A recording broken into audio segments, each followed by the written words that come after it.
મેં જિંદગીમાં આ ત્રણ વસ્તુનું ક્યારેય નહોતું વિચાર્યું કે જાનકી દેવી પુરસ્કાર મને મળશે, KBC સુધી હું પહોંચીશ અને શાર્ક ટેન્ક સુધી હું પહોંચીશ.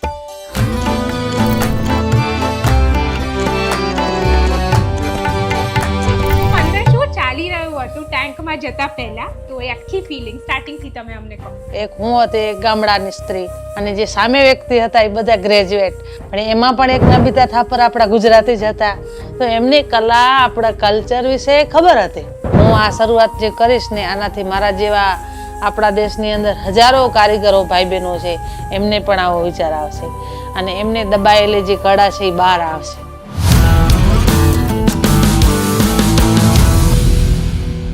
કેમ છો ભાભીબેન? બસ બરાબર. બરાબર. કેવી રહી તમારી જર્ની કચ્છથી અમદાવાદ આવવાની? સરસ. કચ્છનું ને અમદાવાદનું તમારે હર હંમેશા આવવા જવાનું ચાલુ જ હોતું હોય. અચ્છા. એ જેમ બિઝનેસને શરૂઆત કરી ત્યારથી જ અમદાવાદને અને કચ્છને જે અમારી જર્ની હોય છે એ ચાલુ જ હોય છે એમને. અચ્છા. Welcome to loved by Gujarat. Ankur oils presents loved by Gujarat. અને તમારી સ્ટોરી જેમને પણ સાંભળી હોય કે જેમને પણ ખબર હશે, તો એમને એ ખબર છે કે ભદ્રોઈથી એક છોકરી આવી કચ્છમાંથી અને એને કીધું કે મારે બિઝનેસ શરૂ કરવું છે. એવું બિઝનેસ જેનાથી આજે 300 મહિલાઓનું એક તરીકેથી કહેવાય કે ઘર ચાલે છે અને જેને શાર્ક ટેન્કમાં ફંડિંગ પણ મળી છે. એવું બિઝનેસ તમારે ચલાવવું હતું અને તમે આજે કરી રહ્યા છો, which is why you are so loved by Gujarat. જ્યારે હું બધા શાર્ક્સને જોતી હતી ને, કે તમે તમારી આખી પિચ આપી દીધી અને પછી એની સાથે વાત થતી હતી, બધા ના પાડતા હતા, તો નિલેશભાઈ જે તમારી સાથે છે એ થોડા નર્વસ દેખાતા હતા, પણ તમારા ચહેરા ઉપર આમ કોન્સ્ટન્ટ સ્માઇલ હતી. સારું, વાંધો નહીં. તો અંદર શું ચાલી રહ્યું હતું ટેન્કમાં જતા પહેલા અને પછી અંદર જઈને કેવું થયું, એ શું હતું, એ આખી ફિલિંગ સ્ટાર્ટિંગથી તમે અમને કહો. નમસ્કાર. કારણ કે જો શાર્ક ટેન્કની વાત કરી તો સૌથી પહેલાં તો મેં શાર્ક ટેન્કના જે કોઈ શો હતા એ પહેલાં શરૂઆતમાં કોઈ જોયા નહોતા. એના પછી જે મેં બિઝનેસ જ્યારે શરૂ કર્યું ને, ત્યારે જેમ જેમ માર્કેટમાં ધીરે ધીરે જેમ માર્કેટમાં ઉતરે એટલે બધી ખબર પડી કે બિઝનેસ કઈ રીતે કરાય, કસ્ટમર જોડે વાતચીત કઈ રીતે કરાય, કસ્ટમરની માંગ શું છે. એના પછી એક એવો સમય આવ્યો, મને શાર્ક ટેન્ક સુધી પણ લઈ ગયો. એક હું હતી, એક ગામડાની સ્ત્રી, અને જે સામે વ્યક્તિ હતા એ બધા ગ્રેજ્યુએટ અને મોનોપોલીવાળા. ત્યારે જે મેં મારી જર્ની છે એ લોકોને કહી, પણ દરેક વ્યક્તિને કલા શું છે એ પણ ખબર ન હોય. પણ એમાં પણ એક નમિતા થાપર આપણા ગુજરાતી જ હતા, તો એમની કલા, આપણા કલ્ચર વિશે ખબર હતી. એટલે પહેલાં જ્યારે અમારાને એ લોકો વચ્ચે વાતચીત થઈ તો ભલે નિલેશભાઈ નર્વસ લાગ્યા, પણ મને અંદરથી એક ઉત્સાહ હતો કે એ ફંડિંગ લોકો આપે યા ના આપે, પણ અહીંયા સુધી આપણે પહોંચીએ, ગામડાની સ્ત્રી એક પહોંચે, એ સ્ત્રી માટે મોટી વાત છે. કારણ કે આજે હું પહોંચી છું, મારી જર્ની જોઈને કાલ બીજી દીકરી ગામડાને ત્યાં સુધી પહોંચી શકશે. મારા માટે એ મોટી વાત હતી. અંદર જતા પહેલા કઈ આમ નર્વસનેસ કે પછી ના જવું છે? ના, એવું નહોતું ક્યારે. ખાલી મને થોડુંક એવું મનમાં હતું કે જે મારું લેંગ્વેજ છે એ થોડુંક દેશી છે, આનાથી લોકોને મારી વાત છે એ મનમાં ઉતરશે અથવા નહીં ઉતરે, એ થોડુંક મનમાં હતું. બાકી બીજો કોઈ મને ઉદાસી નહોતી. રાઈટ. પાબી બેગ્સના વિશે હવે બધાને ખબર છે, pabiben.com વિશે બધાને ખબર છે. તમે જેટલું જ્યાં ગયા છો તમે આની વાત કરી છે, તમારા પ્રોડક્ટની વાત કરી છે. જે રીતે તમને નમિતા થાપરથી મેન્ટોરશિપ હવે મળી હશે, તો એના પછી એક અલગ જ જમ્પ જોવા મળતો હોય છે બિઝનેસમાં. તો તમે એમની સાથે જોડાયા પછી શું શીખ્યા? આ હું એટલે પૂછું છું કારણ કે ઘણા બધા લોકોએ આ જોઈને એમના યંગ જે બિઝનેસીસ હશે એ વિચારતા હશે કે હવે આનું આગળ શું કરવું. તો તમને કંઈક એવું ખબર પડી છે જેનો એક્સેસ બીજાને નથી, તો તમે શું શીખ્યા? મારા જીવનમાં સૌથી પહેલાં તો હું એ જ શીખી કે સંઘર્ષ છે, સંઘર્ષ જ મોટી વસ્તુ છે. જેવો મેં સંઘર્ષ ન કર્યો હોત તો ત્યાં સુધી હું ન પહોંચત ક્યારેય. અને ત્યાં પહોંચ્યા પછી જો મારે શું કરવું, મારે શું જવાબદારી થાય, પછી મારે કલામાં કઈ નવી એક્ટિવિટી કરવી, એ મારા માટે મહત્વનો મુદ્દો છે. આપણા વિચાર એમની જોડે કઈ રીતે મળે, એ સૌથી પહેલાં મહત્વની વાત છે. નમિતા થાપરથી તમે શું પર્ટિક્યુલરલી શીખ્યા તમારા બિઝનેસ માટે? મારા બિઝનેસ માટે તો એ જ ખાસ કરે છે કે જે અમે વસ્તુઓ બનાવીએ છીએ એમાં એ વસ્તુ કઈ જગ્યાએ પહોંચાડવી જોઈએ, ખરેખર એનું વેલ્યુ ક્યાં છે. જે લોકો આ વસ્તુને ખરેખર જે જાણે છે ત્યાં સુધી કઈ રીતે પહોંચાડવી. કારણ કે સ્મૃતિ ઈરાની છે તો એમને મેં ગિફ્ટ બેગ આપી તો ખરેખર એ વસ્તુનું મૂલ્ય જાણે છે. એમને ખબર છે કે કલા શું છે, કલાનું વેલ્યુ શું છે, કલા બને કઈ રીતે છે, અને ત્યાં જાય તો આપણી જે બનાવેલી વસ્તુ છે એને સાચું મૂલ્યાંકન મળે અને સાચી કદર પણ થાય. તો પહેલા ક્યાં હતું બિઝનેસ શાર્ક ટેન્ક પહેલા, અને હવે કઈ ટાઈપનો ગ્રોથ જોવા મળ્યો છે તમારા બિઝનેસમાં? પહેલા જ્યારે મેં શરૂઆત કરી તો નાના પાયે હતી, કારણ કે મેં અમદાવાદથી જ શરૂઆત કરી હતી. કચ્છમાં મેં બનાવ્યું, મારા જ ગામડાની અંદર 5 બહેનોથી શરૂઆત કરી. તો બહેનો ધીરે ધીરે 5માંથી ધીરે ધીરે આજે 300 પાર થઈ ગયા બહેનો વધુ ને વધુ જોડાણા. પછી પ્રોડક્ટમાં અમે વધારો કર્યો, પ્રોડક્ટ વધાર્યો. એના પછી અમદાવાદમાંથી અમે શરૂઆત કરી, એના પછી ગુજરાત બહાર પણ એક્ઝિબિશન કર્યા. આમાંથી હું ઘણું બધું શીખી કે આપણી જે પ્રોડક્ટ છે એ પ્રોડક્ટમાં આપણે શું સુધારો વધારો કરવો જોઈએ, કેવી પ્રોડક્ટ હોવી જોઈએ. કારણ કે ખાલી આપણે પોતે પહેરી છે, હું મારી પોતાની વાત કરું તો જો અમે પહેરી છે, ભલે અમારો ઉપર ઓઢણું બ્લેક છે, નીચે અમારો જે ગાગરો છે એ બ્લેક કલરનું, પણ આ જે અમારું બ્લાઉઝ છે એ મલ્ટી કલરનું હોય. એની અંદર જે અમે આ એમ્બ્રોઇડરી કરી છે એની અંદર બધાય કલર છે, મલ્ટી કલર.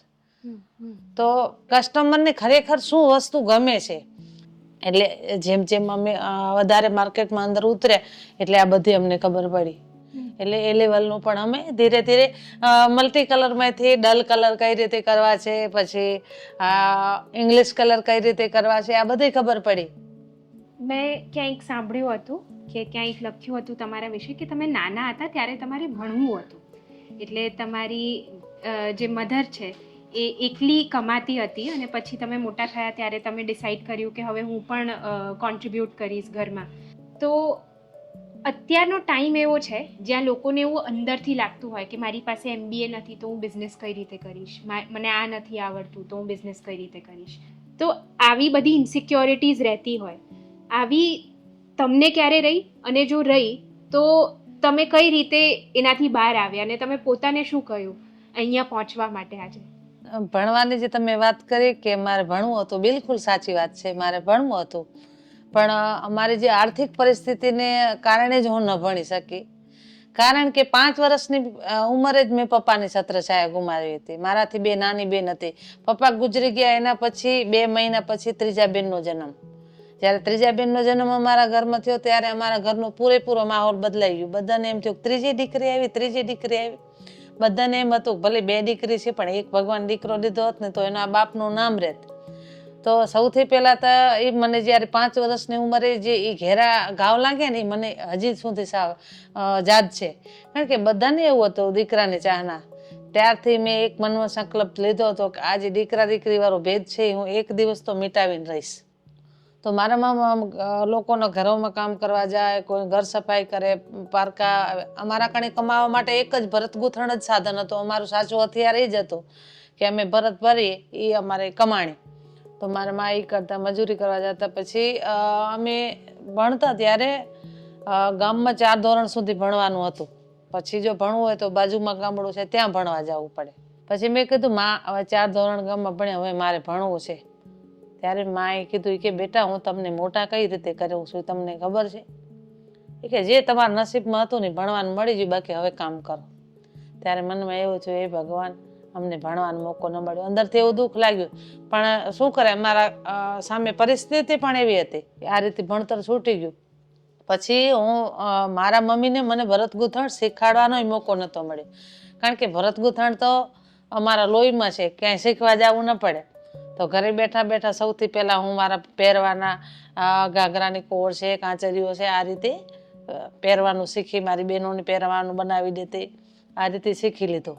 એના પછી ધીરે ધીરે અમારામાં એક રિવાજ છે દીકરી પોતે કરિયાવરમાં ભરત લઈ જાય. એટલે નાનપણથી શરૂઆત કરે ત્યારે મોટી થાય ત્યાં સુધી ભરાઈ રહે. એના પછી સાથે પેટનું પણ કરવું પડે. તો એ સમયમાં નાના પ્રાઇવેટ વેપારી અને અમુક સંસ્થાઓ ગામડાની અંદર અત્તરિયાળ જે ગામડાઓ હોય ત્યાં કામ કરવા માટે આપે. તો એ લોકોનું પણ હું કામ કરતી.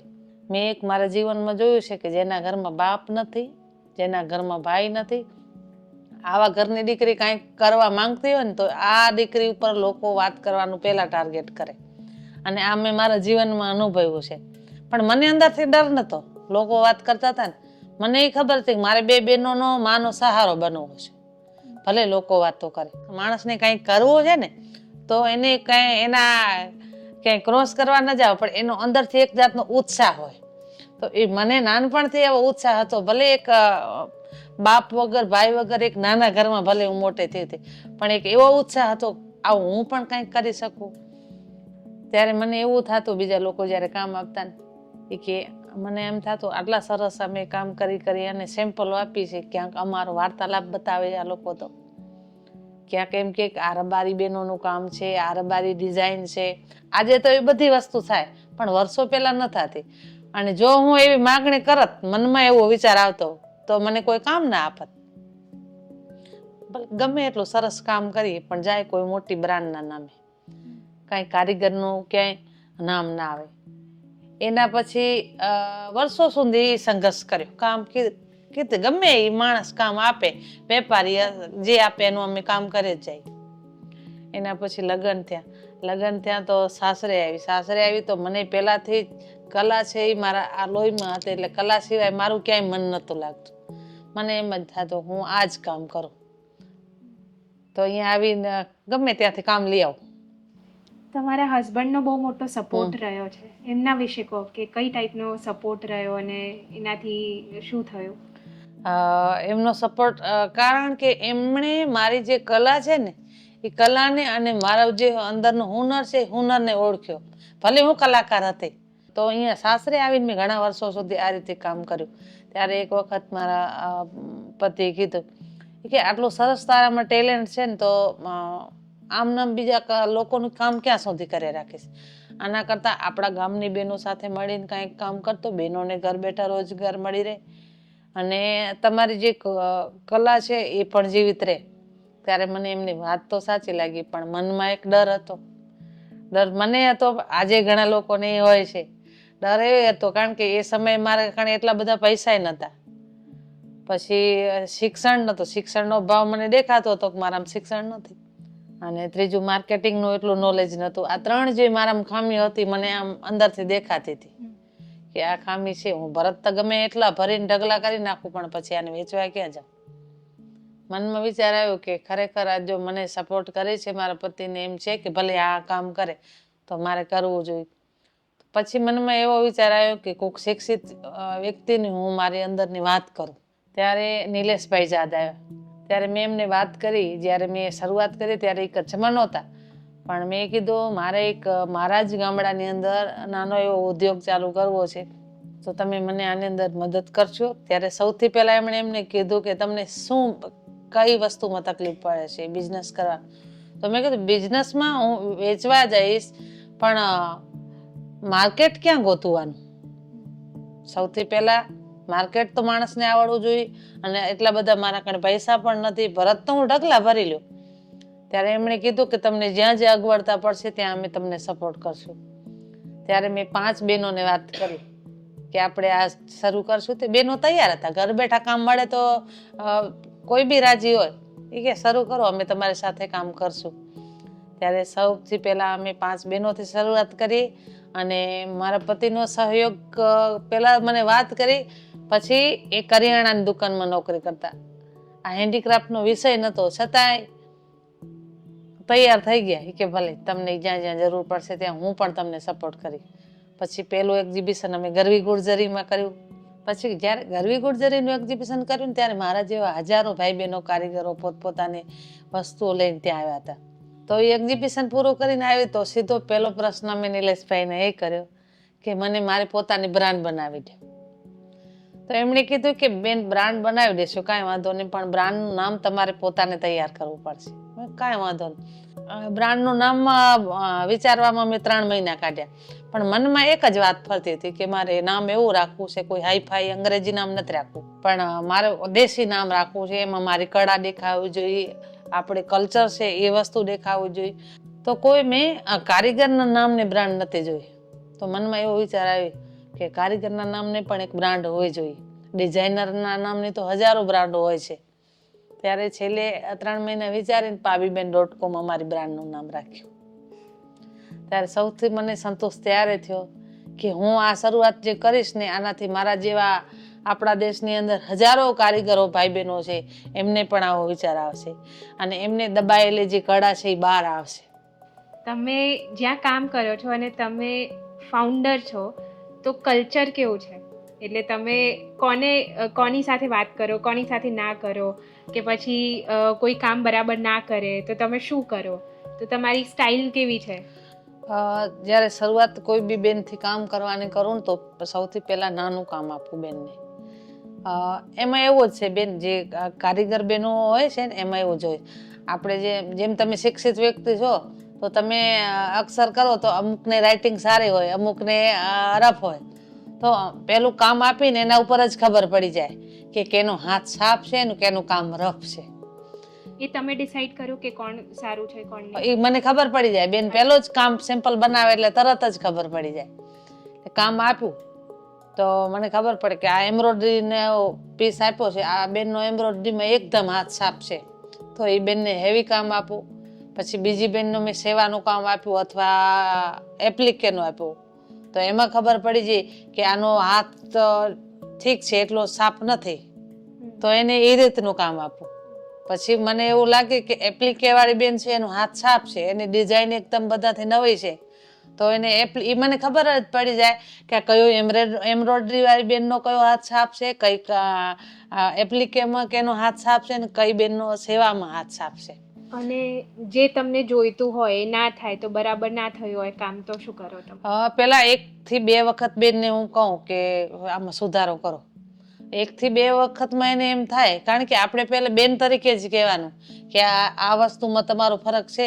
એ આપણે કોઈ એના બોસ તરીકે ન કહેવાનું, આપણે બેનપણી તરીકે જ એને કહેવાનું કે અહીંયા સુધારો વધારો કરવાનો છે. તો પછી 1, 2, 3જી વખત તો બેનનું કામ સુધરી જ જાય. સરસ. અને હવે તમે બહુ બધા ઇન્ટરવ્યૂઝ આપ્યા છે, તમે ટેકટોકે આપ્યો છે અને તમે મોદીજીને મળ્યા, તમે અમિતાભ બચ્ચનને પણ મળ્યા. આ આખી જર્નીમાં જ્યારે તમે પાછા જુઓ તો તમારા સૌથી ફેવરેટ અચીવમેન્ટ્સ કયા? કે જ્યારે તમને થયું કે અરે વાહ, હું તો ક્યારે વિચાર્યું જ નહોતું કે હું અહીંયા પહોંચી જઈશ, આ તો બહુ જ મજા આવી જીવનમાં? એ સૌથી પહેલો જ મારા જીવનમાં જે જાનકી દેવી પુરસ્કાર મળ્યો એ મારા માટે જ મહત્વની વાત છે. કારણ કે મેં જિંદગીમાં આ 3 વસ્તુનું ક્યારેય નહોતું વિચાર્યું કે જાનકી દેવી પુરસ્કાર મને મળશે, KBC સુધી હું પહોંચીશ અને શાર્ક ટેન્ક સુધી હું પહોંચીશ. ક્યારેય મારા સપનામાંય નહોતું. જ્યારે KBCમાં ગઈ ને ત્યારે મને KBCની ખબર નથી, કારણ ઘરમાં ટીવી હું એવડે જોઉં ને, ત્યારે મારા છોકરાને ખબર. એ છેલ્લે જ્યારે સિલેક્શન થઈ ગયું ત્યારે એમ કહેતા મને કે માં, એ કે તમે આ કાંઈ તૈયારી નથી કરતા, એ કે તમે જે મંચ ઉપર જવાનો છો આ મંચને આખી દુનિયા જોશે અને તમારા સવાલ જવાબ ખોટા પડશે ને તો તમે નીચે જાય. ત્યારે મનમાં એવો વિચાર થતો કે એવું તો આ મંચમાં શું હોય કે લોકો હસશે. મેં કીધું લોકો હશે ભલે હશે, એમાં શું વાંધો, આપણે કાંઈ ખોટું કરવા જતા નથી. પણ અંદરથી હું ક્યારેય ડરી નથી, કારણ કે મારા લગતું મને પૂછશે, મારી કલાને લગતું, મારા કલ્ચરને લગતું, આપણે ભારતીય જે ધર્મગાથા છે એ, કારણ કે દેશી અને અભણ માણસને મૌખિક હોય તો આવું આપણને પૂછવાના છે. તો છેલ્લે એટલું વાંચ્યું પણ એમાંથી એકે પ્રશ્ન મને ન પૂછ્યો. પાબીબેન, તમારો જે કોન્ફિડન્સ છે, જે આત્મવિશ્વાસ છે, મને લાગે છે કે તમે આખી જર્નીમાં એ આત્મવિશ્વાસના લીધે જ તમે જેટલી પણ પ્રોબ્લેમ આવી હશે તમે એનાથી કે સારું વાંધો નહીં, હું મારું કામ કરી રાખીશ, એ નીકળી ગયા. પણ ઘણા બધા લોકોનું એવું નથી હોતું કે જેમને તમારી જેમ જ તમારા જેવી જ કોઈ મહિલા હોય કે પછી શહેરની પણ કોઈ મહિલા હોય જેને બિઝનેસ શરૂ કરવો હોય, જેને કંઈક કરવું હોય, એમને આટલો બધો કોન્ફિડન્સ નથી હોતો. તો એમને જો તમારે કંઈક આમ એડવાઇસ આપવી હોય તો એ શું આપશો? હું દરેક જગ્યાએ ઇન્ટરવ્યૂ દેતી હોઉં ને તો સૌથી પહેલાં એ જ વાત કરું છું કે તમારો જે અંદરનો ડર છે ને, ડર કાઢી નાખો. અને દરેક વ્યક્તિ હોય, ઓછો ભણેલા હોય અથવા ગ્રેજ્યુએટ હોય, તો એ લોકોને દરેક વ્યક્તિને ભગવાને એક તો હુનર આપેલો જ છે. મને કમ્પ્યુટરને લગતું નથી, આપણને ખબર છે કે આપણે કમ્પ્યુટરમાં કે કેમેરામાં સેટ થવા નથી, તો મને કુદરતે જે કલાનો વારસો આપ્યો છે. એ રીતે શિક્ષિત વ્યક્તિઓ ઘણા હોય છે, એમની અંદર પણ અલગ અલગ પ્રકારના ચિત્રકલા છે, કમ્પ્યુટરનું લગતું છે, પછી એવી હજારો પ્રવૃત્તિઓ છે આપેલી છે, પણ જે એ પ્રવૃત્તિઓ છે એને ઓળખતા નથી લોકો. ખરેખર પોતાની અંદર કોઈ બી એક હુનરને ખાલી ઓળખી લે ને એને પકડી લે ને તો એમના માટે જીવન જીવવું સરળ. ખરેખર કોઈ કામ નાનું નથી હોતું, કોઈ નોકરી નાની નથી હોતું. હર કોઈ, તમે પહેલા પગથિયાથી સીડી ચડવાની શરૂઆત કરો ને તો હજારો પગથિયા ચડવું કાંઈ એટલું અઘરું નથી હોતું. અને હવે ઘણી બહેનો પોતે પગભર છે, પોતાના નાના મોટા ધંધાઓ કરે છે, પોતાની બનાવેલી વસ્તુ છે એ કઈ રીતે ઇન્સ્ટાગ્રામમાં પોસ્ટ કરવી, ફેસબુકમાં કરી, આ ઘણી બહેનોએ શરૂઆત કરી છે. કારણ કે હું તો ખરેખર એ માનું છે કે મારાથી બીજી બહેનોને આ ફાયદો થતો હોય તો આનાથી આપણા જીવનમાં બીજું શું જોઈએ. આજે એવી કોઈ વસ્તુ બિઝનેસને લઈને તમારા કે જીવનને લઈને તમારા જેમાં થોડો પણ ડર હોય? ક્યારેય નહીં જીવનમાં મને ડર તો કારણ નાનપણથી કરીને હજી સુધી મને કોઈ દિવસ ડર લાગ્યો નથી. શરૂઆતમાં હું ક્યારેક કચ્છથી બહાર નીકળતી ત્યારે માં એમ કહેતા કે બેટા તને એકલી જાસ અહીંયાથી, સાથે કે નિલેશભાઈ હોય પણ એમ કહેતા કે એકલી જાસ. મેં કીધું માં, હું નાનપણમાં નાની હતી ને ત્યારે મને કોઈથી ડર નતો લાગ્યો. હવે તો હું 2 દીકરાની માં છું તો મને હવે કોઈ જાતનો ડર નથી. તમારા શોખ શું છે? મેં તમારા ફોટો જોયા હતા અમુક, તમને ફરવાનો શોખ છે એવું લાગે છે. કયા કયા શોખ છે બિઝનેસના અલાવા? એ તો તમારું ચલો વ્યવસાય થઈ ગયો, પણ ફરવાના શોખ તો એક મેઇન વસ્તુ છે કે મને સારા કપડાં પહેરવાનો પહેલેથી શોખ. સારા કપડાનો પહેલેથી શોખ. પછી ધાર્મિક સ્થળે જવાનો વધારે શોખ. પછી આવો ધાર્મિક તો પહેલેથી અંદરથી શોખ જ. આજે કોઈનું પણ જીવન જોઈને તમને એવું લાગે કે આના જેવું બનવું છે, એવું થાય ક્યારે? ના, એવું ના થાય મને. જે છે મારું. હું ઘણા લોકો મને એમ કે તમારો આ જે સ્વભાવ છે, તમારું આ કલ્ચર એને કેણે સાદે સિમ્પલ છે, પણ મારું જીવન મને આ જ વસ્તુ જે હું અત્યારે જે છું એવી જ ગમું છું કે મારો પહેરવેશ છે, મારું કલ્ચર છે, એ જ મારી ઓળખ છે. સાચી વાત. એરપોર્ટ ઉપર ભલે હજારો માણસો ફરતા હોય ને એના વચ્ચે હું હાલી જાય તો આ કપડાં પહેરીને હું હાલી જતી તો મને ઓળખી લે છે લોકો કે પાબીબેન છે. પણ હું જો ડ્રેસમાં સાડીમાં જઈશ તો મને કોઈ નહીં ઓળખે, કારણ કે જે કળા છે, એ પહેરવેશ છે, એ જ મારી ઓળખ છે. મને એ કહો કે જ્યારે તમે બિઝનેસની શરૂઆત કરી ત્યારે કેટલું વિચાર્યું હતું કે આટલું કરીએ તો બહુ છે, એટલે આટલું કરી લઈશું તો બહુ છે, અને હવે ક્યાં છે? જ્યારે શરૂઆત કરી ને ત્યારે એવો મને ક્યારે વિચારે નતો આવ્યો, કારણ કે મેં તમને કીધું ને મને ક્યારે નબળો વિચાર નથી આવ્યો. શરૂઆતમાં 25,000 ગોલ્ડ લોન કરીને શરૂઆત કરી હતી બિઝનેસની. પહેલો જ ઓર્ડર 70,000 નો મળ્યો ત્યારે મને એમ જ હતું કે 25,000 ગોલ્ડ લોન કરી હતી, 70,000 નો ઓર્ડર મળ્યો એટલે આપણે સક્સેસ જ છીએ. એટલું જ વિચાર્યું.